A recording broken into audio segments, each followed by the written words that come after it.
તો કે સરકાર એની છે ને લોકશાહીમાં અમે માનીએ છીએ, ભાજપ વાળા તમે જોઈ લો કે પાના પેલું ઉપાડો, એટલે ભાજપ વાળા બાટલી ઉપાડે એટલે એમ કે અમે હાઈલા, એટલે સામે કોંગ્રેસે બાટલી ઉપાડે એ કે અમે હાઈલા, પાછી થોડીક વાર થાય એટલે કે અમે હાઈલા, બે ત્રણ હાલું હાલે ને ત્યાં પછી થોડોક નાસ્તો ભાજપ વાળા લઈને આવે, ખવડાવે કોંગ્રેસને, એટલે એમ કે હાલો ને 100 કરો ને બાટલી ખોલો, ઈ કે સમજો તમે શું કરે આ લોકો, એમ કે બાટલી ખોલો, આ કોંગ્રેસને પેટ દુખાવો કેનો છે ને તમને આના ઉદાહરણ પરથી ખબર પડશે, બાટલી કે હવે ખોલો તો ખરા, એટલે ભાજપ વાળા પેલું પન્નું ફેંકે, તો કે અમાર કાળીન ગલ્લો છે,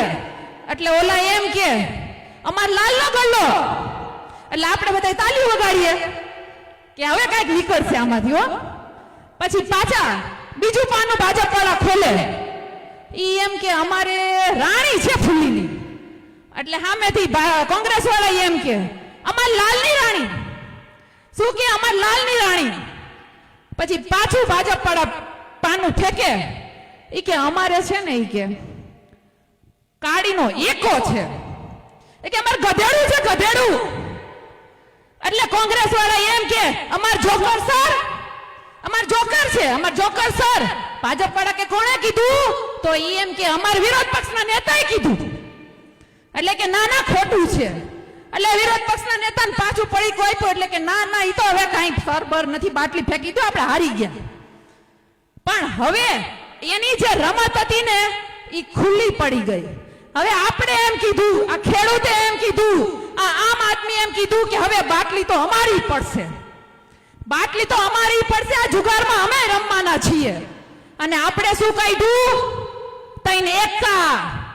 આપણે તઈને એકા કાઢ્યા અને સૌના બાપ કાઢ્યા ને, એટલે આ જુગારીઓની રમત ખુલ્લી પડી ગઈ, એટલે આ ગધેડું અને જોકરને ઘરે બેહવાની બીક લાગી ગઈ ને, એટલે આપણી હારે આવીને આપણને બદનામ કરવાનું કામ કરે છે, આ વાતમાં સમજી ગયા ને, જુગાર રમતા આવડતો છે સમજી ગયા છે,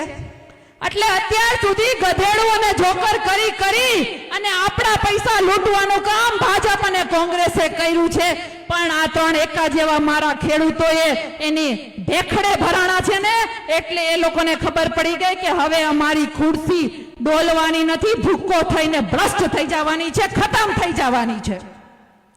એટલે મારા વડીલો, મારા વિલ્લાઓ, મારે વધારે વાત હવે નથી કરવી, મારે એટલું કહેવું છે કે હવે આપણે હિસાબ માંગવો નથી, હિસાબ કરવો છે, તાલુકા જિલ્લા પંચાયતમાં પાડી દેવાત ને, જો રાજકારણ ઘણા એમ કહેશે રાજકારણની વાત નહીં કરવી, તમારા આજુબાજુ બેઠા છે ઈ કહે, પણ હું ચોખ્ખું કહું છું, રાજકારણ તમારે કરવું પડશે, એક વાર નહીં 1000 વાર, તો જ આપણે 30 વર્ષના શોષણને અટકાવી શકશું, બાકી આવી જ બાટલીઓ કાયદા કરશે ને આપણે ઉલ્લુ બનાવ્યા કરશું, એટલે આપણે તાલુકા જિલ્લામાં એને પાડી દેવાના છે, સંકલ્પ લઈને જવાનું છે, તો લ્યો છો ને સંકલ્પ, અને છેલ્લે મારે એટલું કહેવું છે કે અહીંયા ગીરની ધરતી છે, ઘણી બધી વાર મારા વિલ્લાઓએ તો સાંભળ્યું હશે, પણ મારી માતાઓ, બહેનો અને મારા વડીલોને પણ કહી દઉં કે આપણે ડરવાનું નથી, જેલમાં જેને ભર્યા છે ને, અમે અહીંથી વાતું નથી કરતા,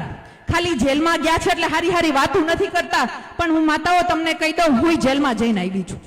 આ ભાજપે મને પણ સાબરમતી જેલમાં પૂરી હતી, 307, 120 બી અનેક કલમો લગાડી હતી, અમે સાબરમતી જેલના રોટલા ખાઈને આવ્યા છીએ ને, એટલે અહીંથી ગર્જના કરી શકીએ, અમે ગાજતા નથી, અમે ગર્જના કરીએ છીએ, અને એટલે જ કહીએ છીએ કે તમારે પણ હિંમતથી લડવું પડશે, એટલે જે પણ મારા વિલ્લાઓ જેલમાં છે એને ચિંતા કરવાની જરૂર નથી, જેલના તાળા તૂટશે, એ દિવાલો તૂટશે, અને આપણો ખેડૂત બહાર આવશે, વિશ્વાસ લઈને તમારે જવાનું છે અહીંથી, અને હંમેશા કહું છું, મારી માતાઓ બહેનોના બલિદાન પણ એટલા છે, અને સોરઠની ધરતી ઉપર, સૌરાષ્ટ્રની ધરતી ઉપર રહીએ છીએ ત્યારે ખબર છે કે આ માતા બહેનોએ પોતાના દીકરા દાનમાં દીધા છે ને, એ આજ પાળિયા બનીને પૂજાય છે, આ ઈ નારી શક્તિ છે, આ આપણા ભેગી ક્રાંતિમાં છે, એટલે આપણે ડરવાની જરૂર નથી,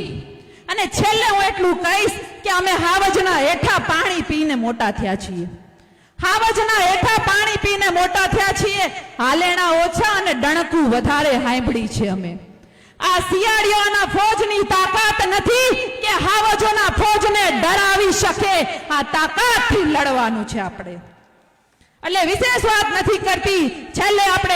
માતાનો જય જયકાર કરવાનો છે અને આ દિલ્હી આ ગાંધીનગર વાળાને કહેવાનું છે અને હર્ષભાઈ સંઘવીને પણ કહેવાનું છે જે અત્યારે સુપર સીએમ બનીને બેઠા છે ને એને કહેવાનું છે કે ખીચામાં તો તમે ગૃહ મંત્રાલય લઈને બેઠા છો પણ અમે એ તમારા દીધેલા દામ નહીં ભૂલીએ અમે પણ તમારો હિસાબ કરશું અને હિસાબ મારો ખેડૂત કરશે પાડી દેવાના છે અને આ વખતે પાડી દેવાના છે પ્રાણ લઈને તમારે જવાનું છે બોલો ભારત માતા કી વંદે જય જવાન વંદે માતરમ